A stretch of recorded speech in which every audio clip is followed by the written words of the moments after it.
You sort of expected what my reaction to this would be. I'm equally fatigued by the Disney live-action remake nonsense, so when they decided to make a prequel called Mufasa the Lion King to Lion King 2019, half of me wanted to throw this out the window with extreme prejudice, and the other half had some level of cautious optimism.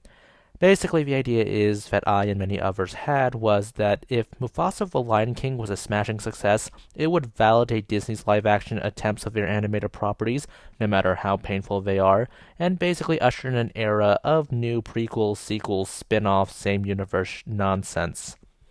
But as to my actual opinions on the film, whenever Taka and Mufasa were on screen being siblings, I actually enjoyed the film.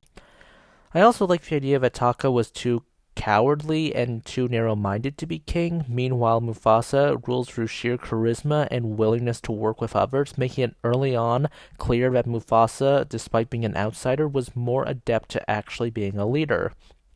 However, where I find this movie falls apart in the plot direction is when Sarabi comes into place. I felt Taka being infatuated with Sarabi and being angry that Sarabi chose to be with Mufasa was something that hurt the movie. It makes Taka's choice to sell out his brother to Kiros and his pride a bit abrupt. I mean, this is the guy who you believe killed your family. He was so fearsome that your own parents told you to get the hell out of there, and you're just willing to work with him over a petty grudge? I mean, no self-reflection? I get that there's a song, but really? It just feels pretty much very quick.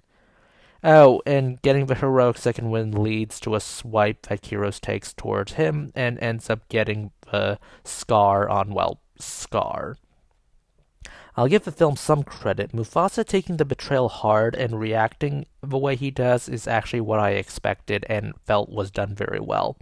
Basically, Mufasa says he'll forgive Taka, but he won't call him by his name. Taka says, "May I suggest Scar?" in order to remind him of what he did. I have this to say about the ending. Shout out to whoever casted Aaron Pierre as Mufasa and Kelvin Harrison Jr. as Scar. Those performances were next to none. I, by the end of the movie, completely bought that Aaron Pierre was Mufasa and Kelvin Harrison Jr. was Scar. In fact, I felt like Kelvin Harrison Jr.'s Scar emulated Jeremy Irons' performance rather than, what's his face? Awafor? I know that's his last name, I forget his first name. I felt like that was a great casting choice. Aaron Pierre, I could buy that he was emulating a young James Earl Jones. This casting is brilliant. Other things this movie had was Kiara. She's played by Beyonce's daughter.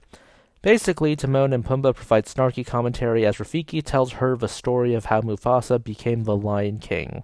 Also, Kion is in this movie. Yes, that Kion. That one from the Lion Guard. He's referred to as Nala's second cub, and she basically spends time with him the entire movie, as in Nala was just birthing him off screen while Rafiki was telling Kiara this whole story.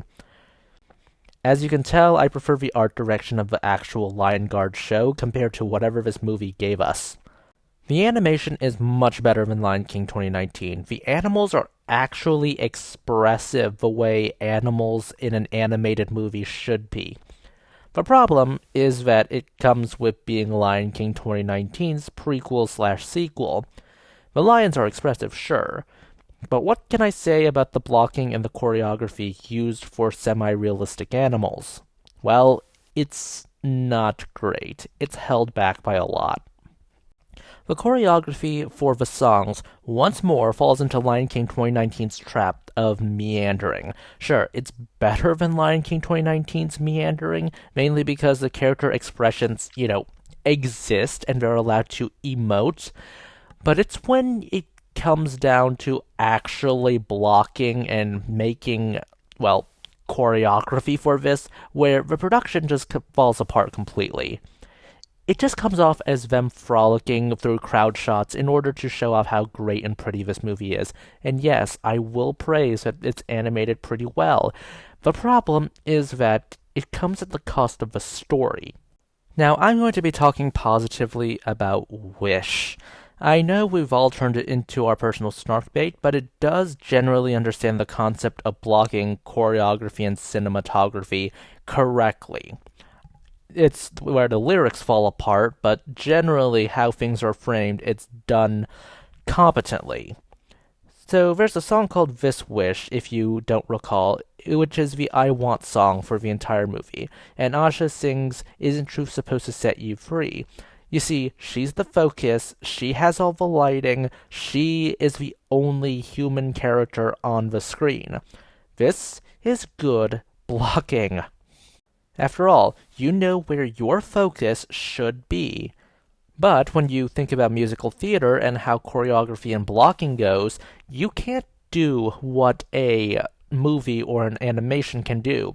You can't take a camera and focus it in on someone's face unless you're doing a live taping. If you are standing on Broadway or any theater, that is what you get. So there are tricks to make sure your focus is shown on the actual person you want focused or object you want focus on. You can do this several ways. Here is the stage recording of Hamilton that's on Disney Plus. So, how to draw your attention is that they use the lighting. They shine a spotlight on the person or the objects you want to have in focus. In this case, Angelica, and to some extent Eliza. Stage actors manage to find focus elsewhere, such as blocking, because you want the person who is furthest towards the audience, who sticks out from the crowd, to have the focus. Or you can use movement. For example, in this scene where it's rewinding from Satisfied, everyone else is moving, but Eliza is not moving at all. This way, you know she's the focus of the scene, or the shot in this case. There's many ways you can do this, from, one of the easiest ones that come to mind is if you want a character to be focused on, you have the rest of the cast have their backs towards the audience, while that one character who gets the focus is still directly facing the audience. It makes them stick out like a sore thumb, grabs your attention. So many tricks exist for this very thing, but I'm not going to get into them because this video is already long enough. I can't help but wonder if they wanted to do way more blocking, way more choreography, way more interesting animation than whatever we got, either because the budget wouldn't allow for it, or they just didn't do it because of skill reasons, or the director shot it down. I don't know the production details behind this. What I do know is that the villain, Kairos, whatever his name is, he gets a villain song that's basically him taunting Obasi, basically Simba's grandpa, and it feels like they wanted to do more visually with this. Like, the lyrics of the song felt like Kairos and his pride, the outsiders, were going to step out of the mist, and vultures were spiraling around Obasi and his pride. Like, they were all closing in, and that was the feeling.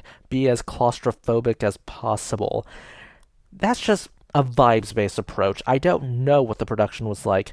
I felt like there was more to this song than whatever this was. In terms of other things that sort of bothered me, Timon and Pumbaa, I found their commentary to be grating. I could deal with Lion King 1.5, but this ain't no Lion King 1.5. This is just annoying, and they actually interrupt the plot multiple times in order to commentate and, well, Rafiki and Kiara give exposition. Except the Rafiki and Kiara parts actually make sense. I actually felt like they added more to the story than they did detract. Not so these two. Why on earth were these segments with Timon and Pumbaa not merely bookends? Why did they need to be interlaced in the movie itself? It just felt like they could have used their time to develop Scar more, because that's sort of what we want to see, the fall of Scar and how Mufasa became the Lion King. This is a mediocre movie, and the mediocrity is propped up by the fact that everything is being carried by the voice cast. Not the animation, not the choreography, not even the music. Yes, the music is catchy, but I think it's really middling. It's that whole it's Lin-Manuel Miranda music, while at the same time it's trying to emulate the style of the original Lion King music, and you're just kinda trapped in the middle in a weird limbo. Not that I hate it, it's just not punching me in the face and telling me to go buy or download this. Overall, I'm just going to say voice cast carried it, and I'm going to be merciful that way. Those are just my thoughts. Please consider liking, subscribing, tipping the channel on Ko-fi. This is Cyril signing off.